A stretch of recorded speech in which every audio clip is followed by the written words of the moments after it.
नमस्कार। आप देख रहे हैं यूथ एजेंडा में आर्यन रंजन की रिपोर्ट। पटना में पहली बार बिहारी व्यंजनों पर सार्थक संवाद हुआ।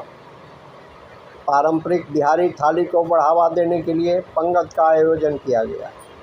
विकसित स्थानीय होटल लेमन ट्री में विकसित और समृद्ध बिहार को साकार करने के लिए समर्पित forum grand truck road initiative GTRI अपनी नई पेशकश पंगत बिहार का सबसे बड़ा पाक संवाद लेकर आया।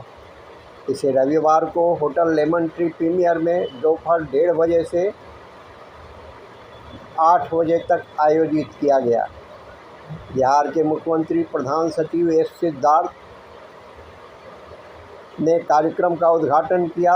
शेफ मनीष मल्होत्रा, JP सिंह, क्षितिज शेखर और निशांत चौबे सहित दिल्ली फूड बॉक्स के संस्थापक अनुभव सप्रा एवं अन्य पाक कला पारंगत लोगों का पंगत के मुख्य आकर्षण रहे। 3 तकनीकी सत्रों में कैलिग्राफी और बिहार के लुप्त हो चुके व्यंजनों बिहारी व्यंजनों के लोकप्रिय संस्कृति का हिस्सा नहीं होने के कारणों और एक आदर्श बिहारी थाली के बारे में विचार होगा। इसके बाद आमंत्रित लोगों को स्पेशल बिहारी थाली परोसी गई। इस कड़ी में अपने आप में सोमवार को अलग अनुभव है। आम और लीची के बगानों की सैर के लिए आमंत्रित अतिथिगण परंपरा रही है मुजफ्फरपुर की सैर करेंगे। कुलिनरी डिलाइट्स प्राचीन काल से चलती रही है, उस पर मंथन करना, चिंतन करना,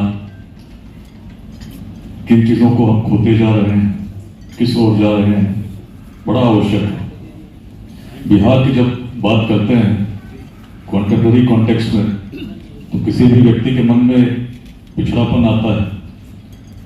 एक अलग नजरिए से लोग बिहार के लोगों को देखते हैं, सभी अवगत हैं। बचपन में मैंने भी अनुभव किया उसी की कड़ी में। आज लेट्स इंस्पायर बिहार लगभग 90,000 लोग जुड़े हैं, प्रयास कर रहे हैं उस खोई हुई गरिमा को लौटाने का। बात है कि क्या बात थी बिहार की, जब हम लोग बात करते हैं और अभी की जब बात करते हैं तो बहुत आशा शक्ति भी नहीं दिखती। बहुत सोचते हैं कि अच्छा होगा, असंभव भी संभव होगा, अपने जीवन काल में होगा, लेकिन फिर भी कहीं ना कहीं जब कुछ परिस्थितियों को देखते हैं मन निराश होता है। लेकिन उस बिहार की जब कल्पना करते हैं जिसकी सीमा अफगानिस्तान के पार तक थी, हिमालय के उत्तर तक थी, जिसका प्रभाव दक्षिण पूर्व तक था, जापान तक था, कोरिया तक था, कैसे लोग थे और क्या कारण थी। कोई संस्कृति जिस समय आज के जैसे रोड्स नहीं थे, टेक्नोलॉजी ऐसी नहीं थी, मीन्स ऑफ कम्युनिकेशन नहीं थे, लेकिन हम जोड़ना जानते थे। We knew how to connect. और कनेक्शन इस रूप में था कि आज की जो सीमा है उससे बड़ी सीमा को हम प्रसारित कर चुके थे, अपनी सभ्यता को विस्तारित कर चुके थे। प्रमाण आज भी मिलते हैं। अफगानिस्तान में आज भी आप बात करने जाएंगे तो अपनी भाषा में बात करने वाले नहीं मिलेंगे, लेकिन संदेश जो सम्राट अशोक के आज भी शिलालेखों पर लिखे हैं वही है जो कभी बिहार से उसी भाषा में लिखे गए थे। तो प्रभाव क्या था? अगर कल्पना कीजिए 1000 साल पहले तिब्बत के लोगों ने सोनादान क्यों किया था? केवल एक आचार्य को बुलाने के लिए, विक्रमशिला से। कुछ तो बात थी, और इस बात की जब गहराई में जाते हैं तो हम पाते हैं सोच अलग थी, थिंकिंग वॉज डिफरेंट। तो वो एक एस्पेक्ट था जिसको हम वेदांत कहते हैं, हर व्यक्ति में ईश्वर का अंश है, इस प्रकार की भावना इस भूमि ने देखी तो भेदभाव से परे सोचने लगे। जाति, धर्म, लिंग भेद सभी से ऊपर सोचकर उस पूर्ण तत्व को हर व्यक्ति में समाहित देखने लगे। सोच की बात। लेकिन दूसरी बात जो सभ्यता पढ़ती है, one is the thinking, other is culture, popular culture. उसमें food, dance, songs, music, everything is very important. और जैसे आज हम लोग कोरिया जाते हैं, कोरिया से आए किमसी, सब लोग सोचते हैं कि हर कल्चर के बारे में कुछ ना कुछ है। वैसे बिहार जब उस समय ऐसा था कि बिहार से शासन चलता था, अफगानिस्तान तक चलता था, प्रभाव साउथ ईस्ट एशिया तक था, तो निश्चित है जैसे लैंग्वेज की बात करें तो Magdhi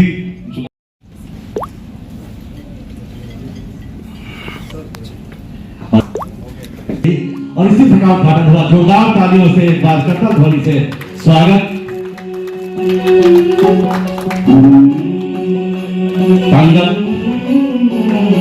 Bihar biggest culinary dialogue टांगल ग्रैंड ट्रंक रोड इनिशिएटिव, ऐतिहासिक क्षण, बिहार का पहला डायलॉग इस क्षेत्र में, और विश्व जगत के तमाम बड़े दिग्गज जिस क्षेत्र में महारत रखते हैं वो इस वक्त मंच पर मौजूद है। तालियां कंदोर पर रही है, बिहार वाली ताली होनी चाहिए।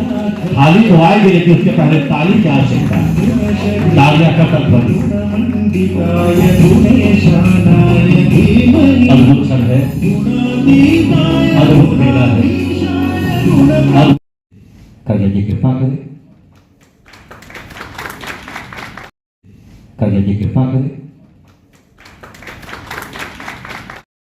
चाहे वाचस्पति महोत्सव हो या मित्रालोक महोत्सव हो, बिना पाक का तो कोई कार्यक्रम संपन्न नहीं होता है। और आपने सर उस क्षेत्र के उस प्रतिष्ठा को इस कार्यक्रम में प्रस्तुत किया है, अपने सानिध्य में रखा है, यह भी। इसके साथ ही साथ हरिलाल की ओर से ये ख्याल पर एक बार तालियां जोरदार हो है, और तालियां इसलिए बजाइए कि ये जो समर्पित की जा रही है सबके हिस्से में जानी है। आई एम रियली ओवरवेल्म्ड। ये बहुत ही अद्भुत फीलिंग है, क्योंकि हम लोग इसका कभी सोचा नहीं था। खाना तो हम रोज खाते हैं, लेकिन खाने को किस तरीके से सजाया जाता है वो जानकारी नहीं थी। और मुझे याद है कि शेफ मनीष यहाँ बैठे हैं, GTRI 4 जो हम कर रहे थे, और अनुभव जी भी हैं, और आपस में हमारी चर्चा हुई कि क्या हम इस बारे में कुछ कर सकते हैं। एंड दैट डे अनुभव जी, आई थिंक मैंने वो कहा था कि हम लोग कोशिश करते हैं, we can do it. And really thankful कि सारे लोग पहुँचे मेरे बुलाने पे। So I am really blessed, thank you so much. So for formal introduction let me brief about GTRI और हम लोग क्या कर रहे हैं, and then we will continue. सो this is one the food conference of this Bihar is a gathering of exceptional efforts done by the team GTRI, जो हमारे से लोग काम करते हैं। And I'm very thankful to Anubhav ji because it started from there, from our talks only. This conference is a testament to GTRI's vision of bringing together the finest minds in the culinary world to highlight the uniqueness of Bihar's cuisine. Through engaging dialogues and expert insights, we will peer into the heart of Bihar's vibrant cultural tradition. Exquisite dishes like litti chokha, makhana kheer, and mutton tash will become the vessels through which we explore traditions, flavor, and culinary innovations that have shaped Bihar's identity. At its core, this conference is more than just a experience. It encompasses the spirit of resilience, creativity, and common bonds that have woven Bihar's gastronomic legacy throughout the ages. It is a celebration of diversity, inclusivity, and the power of food to bring us all together here. A special thanks to our esteemed chief guest, Dr. Siddharth, whose presence graces our event and elevates its significance. Siddharth sir, your support and dedication to promoting Bihar's rich heritage are deeply appreciated and you have been a core strength of us since ages now. अंदर और उनकी अमात्या की team Vaishali गरिया और Mrs Aditi नंदन, जो इस कार्यक्रम को जिन्होंने ऑर्गेनाइज किया, और विशेषकर अदिति नंदन और उनकी टीम जिन्होंने इस कार्यक्रम के रूप रखा और इस आइडिया को एक कार्यक्रम में परिणत किया। साथ ही साथ इस राज्य के सभी जाने माने शेफ और फूड ब्लॉगर्स और इस सभा में उपस्थित हमारे सभी खाने प्रेमी और बाकी जो बचे मेरे जैसे खाने वाले। मैं जब अदिति नंदन ने कहा कि मैं GTRI के माध्यम से पंगत कार्यक्रम करने जा रहा हूं, तो मुझे कुछ समझ में नहीं आया। मैं सोचा कि आप हमेशा बिहार के विकास की बात करते हैं, विकास